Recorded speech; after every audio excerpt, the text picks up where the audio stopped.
Olá, tudo bem? Começa agora mais um programa Cidadania na TV Senado. Eu sou o Sérgio. E a Lei Federal número 12.711, que instituiu as cotas raciais no ensino superior, já tem 10 anos de implementação e ampliou em quase 40% o número de afrodescendentes nas universidades públicas do país. A própria lei definiu que ela fosse reavaliada pelo Congresso Nacional após 10 anos. No programa de hoje, vamos discutir o papel e os resultados das cotas e a tendência desse tema no Congresso Nacional. Os nossos convidados são Thales Vieira, coordenador executivo do Observatório da Branquitude. Bem-vindo, Thales. Muito obrigado pelo convite, Sérgio. E Denise Jardim, professora do Departamento de Antropologia da Universidade Federal do Rio Grande do Sul. Bem-vinda, professora. Olá, obrigada pelo convite. Para a gente começar, eu tenho uma pergunta para ambos. Gostaria que comentasse se as cotas, na sua opinião, já cumpriram seu papel ou se precisam continuar. E se precisam continuar, por quanto tempo? Essa é uma pergunta simples para um tema de alta complexidade, né?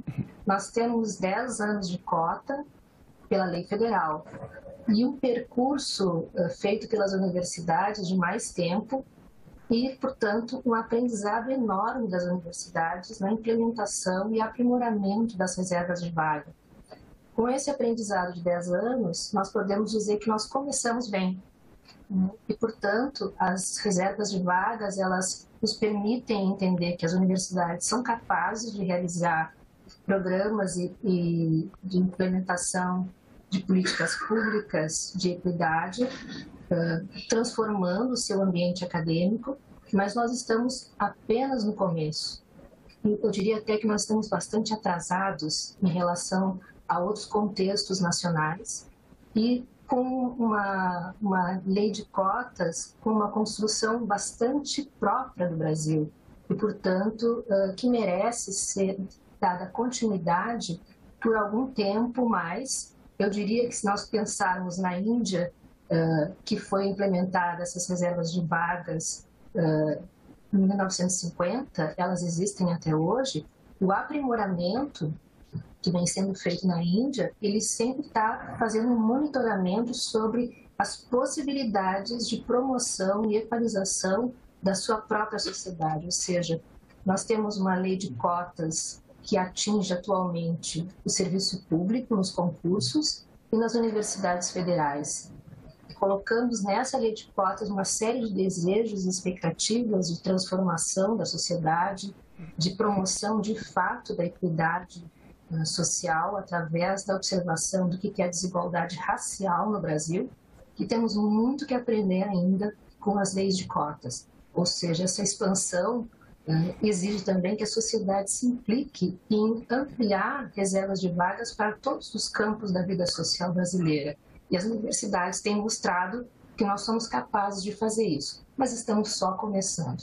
Se eu fosse projetar o futuro, já não seria professora, mas eu acredito que ele deveria ser sempre monitorado. Já houve propostas importantes de construção de observatórios das ações afirmativas que pudessem potencializar nosso conhecimento sobre como as reservas de vagas reverberam na sociedade. Do ponto de vista de uma professora, eu posso testemunhar que reverberam na universidade, mas o que os egressos fazem depois, o que pessoas negras, autodeclaradas negras, pretas e pardas e indígenas, que são egressos diplomados, significam para suas comunidades, com novos perfis profissionais, as universidades não alcançam. Mas o que a gente alcança na vida universitária é a tremenda transformação das nossas maneiras de elaboração de conhecimento da própria sociedade brasileira, através dos próprios alunos que chegam com as suas experiências, com as suas trajetórias, transformando o ambiente acadêmico. Então, essa transformação vivida pelas universidades, a gente entende, estando na universidade, que é o meu caso, que a sociedade brasileira merece conhecer e aprender com as leis de cotas. E Thales, na sua opinião, acerca desse tema? Eu vou ao encontro do que disse a professora Denise, né? Como ela disse, eu sou um desses casos que ela citou, né? Eu sou um egresso da política de ações afirmativas e venho construindo minha trajetória a partir disso. Eu tive acesso à universidade, tive acesso ao ensino superior através das ações afirmativas e pude construir minha trajetória a partir daí. Foi um ponto de inflexão na minha trajetória muito importante. As políticas de ações afirmativas têm se mostrado muito eficazes no sentido de democratizar o ensino superior. E, ao democratizar o ensino superior, gerar cidadania para a maior parte da população. Portanto, todas as avaliações de impacto sobre as ações afirmativas, sejam localizadas em universidades, ou sejam esforços mais globais de pesquisa no território nacional, vem apontando para um sucesso naquilo que a política de cotas se pretende, que é democratizar o acesso ao ensino superior e democratizar as universidades de maneira geral. Portanto, há uma trajetória de sucesso dessas políticas. Prever por quanto tempo será necessário ter as ações afirmativas pressupõe que se tenham instrumentos pré-determinados de monitoramento e avaliação dela. E hoje isso ainda está periclitante, né? No sentido de construir instrumentos verdadeiros de monitoramento e avaliação dessa política, instrumentos oficiais do ponto de vista governamental. Mas temos pistas já colocadas, porque as universidades vêm fazendo esforços contínuos de monitoramento e avaliação que já geraram esses primeiros impactos de sucesso, né? A gente tem ações afirmativas nas universidades já há mais ou menos 20 anos, embora a lei tenha 10 anos, tem esforços já de 20 anos na UERJ, na UNB, que já apontam para esse sucesso e para a necessidade de aprofundamento. Portanto, construir instrumentos de monitoramento e de avaliação dessa política farão com que a gente consiga ir adaptando ela e a gente consiga aprofundar esses esforços de democratização de acesso ao ensino superior. Portanto, a gente conseguir construir esses instrumentos de monitoramento não só vai nos dar um prazo necessário para que essa política se mantenha, mas também vai nos dar as pistas para que a gente consiga aprofundá-la. E, professora, a despeito do que vocês comentaram agora sobre a importância, talvez necessidade de uma continuidade até para se avaliar melhor, né? A lei prevê uma reavaliação, uma revisão, né, da lei após 10 anos, que foram completos agora. Eu te pergunto, conta para o nosso público, a revisão no Congresso corre risco de a lei de cotas se acabar dependendo de uma posição do Congresso Nacional? A pergunta é muito importante porque nós temos informações do Senado Federal, a partir de uma audiência pública em 10 de dezembro do ano passado, sobre a revisão da lei de cotas. E ali a gente ficou em contato com um universo de 11 projetos de lei que são basicamente apontamentos sobre necessidades de ampliação do escopo de destinatários das políticas públicas, das leis de cotas, que a gente chama, mas é reserva de vagas, com novos acréscimos e priorizações de segmentos da sociedade. Ou seja, se a gente pegar os 11 projetos de leis que são de diferentes partidos políticos, todos eles partem da ideia, tanto do Supremo Tribunal Federal, de que as reservas de vagas são pertinentes e constitucionais, quanto com a ideia de que elas realmente são efetivas, tanto que os projetos de lei que vêm do Senado estão apontando para ampliações. A minha preocupação é que a gente não perca de vista que as reservas de vagas, elas são instrumentos de promoção de equidade, elas não são simplesmente uma pluralização da universidade. Nós estamos falando de uma democratização, não de que todos deveriam estar na universidade, porque nós temos até mais universidades privadas do que públicas no Brasil, mas, de fato, a gente está falando de uma política de equalização de desvantagens históricas e de um passado escravocrata no Brasil que essa é uma política que, pela primeira vez, estabelece um instrumento concreto de reparação histórica para o segmento da população que não teve políticas públicas logo após a abolição da escravatura.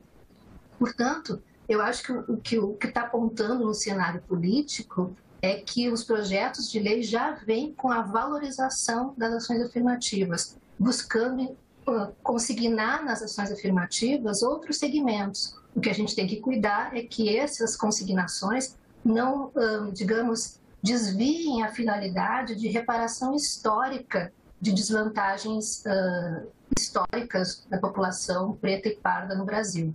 E indígena, sobretudo, porque se a gente for olhar as primeiras experiências escravocratas, as primeiras experiências de desvantagem e genocídio incidem sobre a população indígena também. Thales. Não sei se te respondi, mas o fato é que o próprio cenário político está apontando a valorização das ações afirmativas e não da finalização delas. Certo. E, Thales, quais os resultados mais palpáveis dessa lei até o momento, em termos da inclusão desse público nas universidades federais?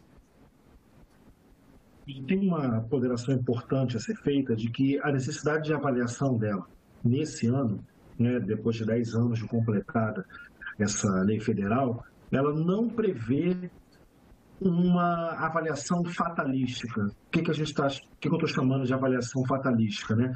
Não prevê que esse ano se tenha que tomar uma decisão se a lei permanece ou se a lei acaba. Ela prevê a necessidade de uma avaliação da lei, de uma avaliação de uma política pública implementada, mas ela não prevê que essa avaliação vá necessariamente chamar um veredito de continuidade ou de término dessa lei. Portanto, esse é um ano importante, já que a gente quer fazer a avaliação dessa política, já que a gente está fazendo esforços na sociedade de medição de impacto da política de cotas, então está produzindo inteligência sobre essa lei, mas não há uma necessidade fatalística de que essa avaliação vá ou terminar com a lei ou garantir a continuidade dela nesse ano. Essa é uma ponderação importante de ser feita, porque já vi em veículos até de imprensa sendo matérias falando que teria uma necessidade dessa avaliação, que a lei poderia acabar ou continuar a partir dela, e não é isso que prevê a lei. Mas acho que o maior sucesso que essa lei traz para a gente é que houve uma efetiva desracialização dos cursos de ensino superior de maior estima. Então, os cursos de ensino superior que tinham maior estima, então, engenharias, medicina, aqueles que são mais concorridos, arquiteturas e etc., eles tinham uma concentração racial muito forte. Então, eram cursos extremamente brancos, né, que só tinham acesso a essas profissões, então só tinha acesso à especialização nessas profissões, um público muito restrito. Portanto, os filhos de elite e racializados, pessoas brancas. O maior sucesso dessa lei é a possibilidade de desracializar esses cursos. Os impactos medidos, as pesquisas que já demonstram o sucesso dessa lei, demonstram que são justamente esses cursos aqueles que mais conseguiram incluir estudantes negros e indígenas para dentro da universidade. E o que é um movimento natural e que demonstra o sucesso da lei, né? Então, os cursos que eram mais racializados, isto é, os cursos que eram mais brancos, foram aqueles que tiveram maior sucesso ao incluir estudantes negros e indígenas dentro da universidade. Portanto, isso é um dado fundamental, né, da gente estar atento com ele, da gente estar reparando ele, né, e construindo esse monitoramento a partir desse dado. Portanto, eu diria que esse é o maior sucesso. Um outro sucesso muito forte também é um sucesso já interno às universidades, que não tem a ver com apenas a entrada, não tem a ver com apenas o acesso desses estudantes ao ensino superior, que é a possibilidade da gente construir universidades com novas epistemologias. Um público pouco diverso da universidade, ele acaba construindo epistemologias únicas, epistemologias que têm as mesmas origens, que chegarão nos mesmos lugares, naturalmente. Portanto, o acesso de outros estudantes, então estudantes negros e indígenas, permitem que a própria universidade consiga se olhar e ter novas epistemologias, novos pontos de vista sobre os problemas que a sociedade apresenta. Portanto, a universidade tem uma oportunidade muito grande de construir novas soluções para a sociedade a partir desse ingresso de estudantes, desse ingresso mais diverso de estudantes. Então, acho que tem dois medidores de sucesso da lei de cotas, que são essa desracialização, sobretudo dos cursos mais concorridos, e a oportunidade que a sociedade tem de oferecer novas respostas para a sociedade a partir da chegada de novas epistemologias. Isso é sentido na sociedade. Você vê a lista dos livros mais vendidos, dos romances, até dos romances mais vendidos, mas dos livros acadêmicos mais vendidos também. A gente vê uma virada muito grande nos últimos 10, 5 anos, da chegada de autoras e autores negros, chegada de autores indígenas, que oferecem para a sociedade novos pontos de vista e novas soluções para os problemas internos a ela. Portanto, acho que esses são medidores de sucesso importantes que a gente tem a partir da política de cotas e a partir da lei federal. Agora, professora, sobre o que o Thales comentou agora, a avaliação, como se avaliar, né, o sucesso da política de cotas, a senhora acha que o prazo de 10 anos previsto em lei é suficiente para se fazer essa revisão, essa avaliação? Quais seriam os prós e contras de se fazer essa revisão agora? Eu acho que a lei determina uma análise, um debate, como foi a própria audiência pública em 2010, sobre o valor das ações afirmativas. Então, quando a gente faz a avaliação, não é uma avaliação de erro e acerto, é uma avaliação de avanços e necessidades de aprimoramento. Então, quando a gente fala de a política pública, aprende com a novidade que foi introduzida nas universidades. Então, eu, como professora, eu atuei na coordenadoria de ações afirmativas da URGS, da Universidade Federal, com a incumbência de fazer, durante 4 anos, o relatório de monitoramento da política na Universidade Federal do Rio Grande do Sul. Uma universidade que tem 80 anos e, portanto, encontrou nas ações afirmativas uma grande novidade em termos de ingressantes nos cursos e das demandas, dos anseios desses novos perfis a qual ela deveria atender. Então, se a gente vai falar de uma avaliação, também as universidades já construíram algumas metodologias de avaliação para oferecer para o debate público, né? Seja o debate do Senado, na audiência pública, a qual a Associação Brasileira de Antropologia participou, mas também com essa retorno à sociedade do que significou ter novos perfis, novos profissionais sendo formados nos bancos da universidade. Só para talvez ilustrar um pouco o que o Thales está falando, porque eu sou uma professora desde 1993 na Universidade Federal do Rio Grande do Sul. As cotas foram produzidas na universidade por um debate público em 2007, né, quando eu já era professora, desde 93, e a gente percebe que a universidade não só tinha tentado a democratização da universidade a partir dos cursos noturnos, mas isso não era suficiente para alcançar, chegando a perfis de alunos trabalhadores, não alcançava essa composição racializada da desigualdade no Brasil. Então, somente o dispositivo em 2007, 2008 das ações afirmativas conseguiu colocar alunos autodeclarados negros e indígenas nos cursos de medicina, nos cursos que são blindados, né, por digamos, uma alta competitividade no vestibular. A URGS mantém o vestibular ao lado do SISU.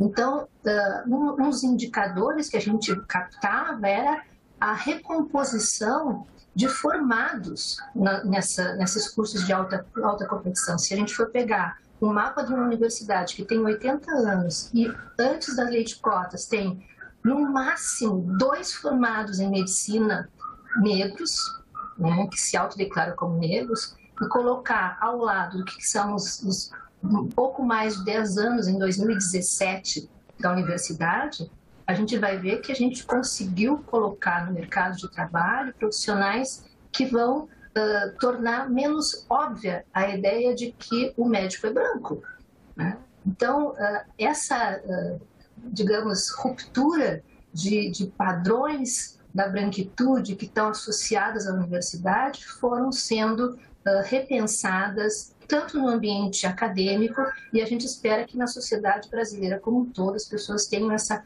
maior receptividade aos formandos, aos formados nas universidades públicas, ao se dar conta de que eles também carregam ali uma experiência tanto da vida social brasileira na sua desigualdade cruel no seu cotidiano, mas também levam para a universidade essas experiências. Eu acho que, se a gente quer dados concretos, nós temos o IPEA, nós temos o IBGE a mostrar, inclusive, a nossa dificuldade de captação de universitários que só trabalhem, que só estudem para ingressar nas universidades. E o grande desafio dessa avaliação tem a ver com a PEC de redução de investimentos na educação. Ou seja, nós estamos falando de um fortalecimento da lei de cotas, da reserva de vagas, da ampliação do acesso à universidade pública, mas nós temos que falar também do acolhimento, do amparo, das políticas que garantam que os cotistas só estudem, né? Ou seja, que eles priorizem o estudo, porque pessoas que têm essa vivência de desigualdade social, elas são extremamente exigidas na universidade, porque elas muitas vezes podem continuar trabalhando e estudando, e isso faz com que essa desigualdade seja vivida também dentro da universidade pública. Então, eu acho que quando a gente fala de questões concretas para avaliar a efetividade das ações afirmativas, tem que ver também como a sociedade quer dar sustentação para que elas perseverem.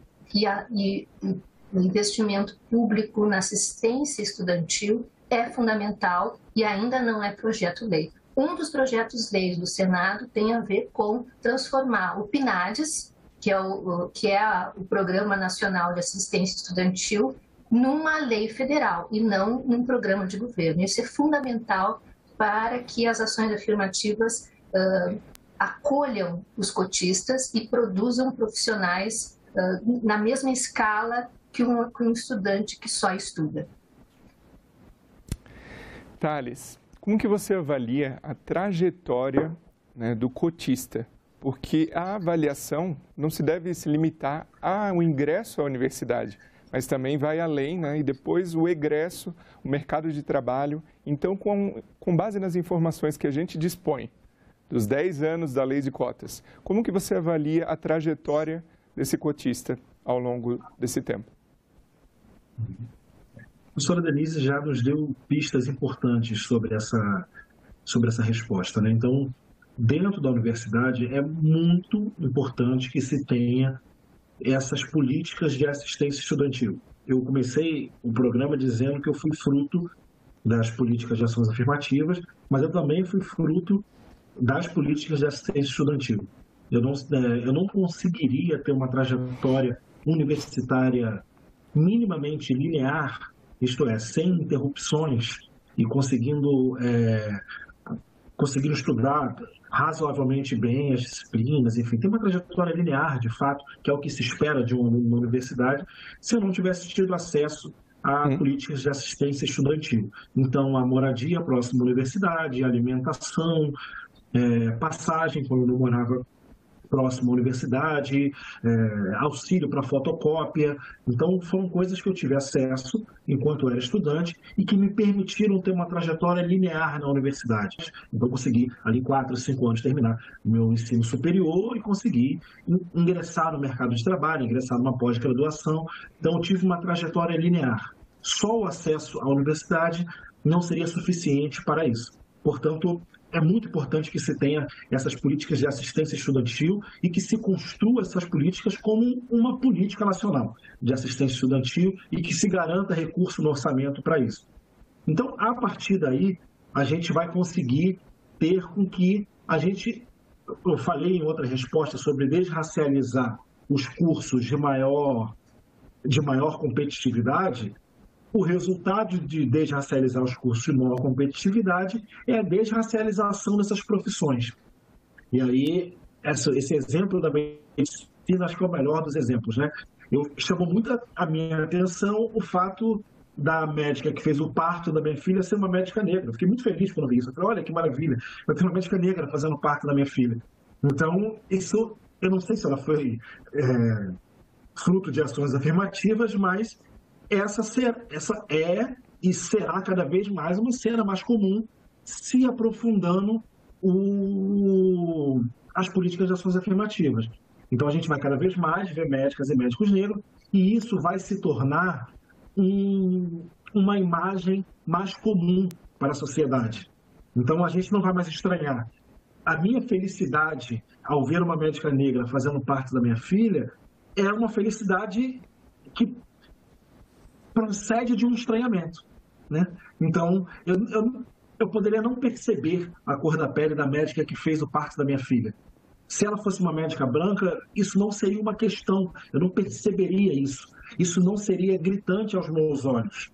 Então, foi gritante em forma de felicidade, porque não é comum ainda ter uma quantidade grande de um corpo médico negra e negro, né?